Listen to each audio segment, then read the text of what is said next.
ऐसी 3 बातें जो रावण ने लक्ष्मण को कही थी जब युद्ध में भगवान श्री राम ने रावण को मरणासन्न अवस्था में पहुंचा दिया।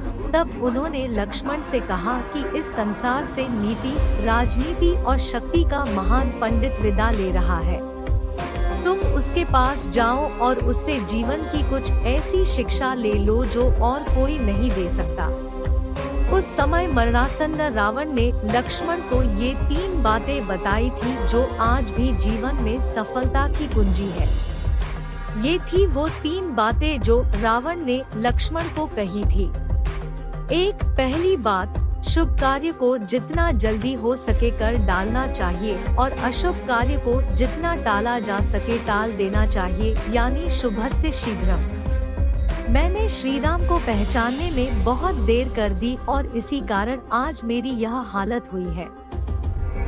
दूसरी बात, अपने शत्रु को कभी छोटा नहीं समझना चाहिए। मैं यह भूल कर गया। मैंने जिन्हें साधारण वानर और भालू समझा, उन्होंने मेरी पूरी सेना को खत्म कर दिया।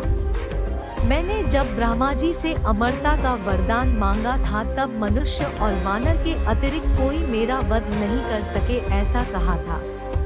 मैं मनुष्य और वानर को तुच्छ समझता था, यह मेरी गलती थी। तीसरी बात, अपने जीवन का कोई राज हो तो उसे किसी को नहीं बताना चाहिए।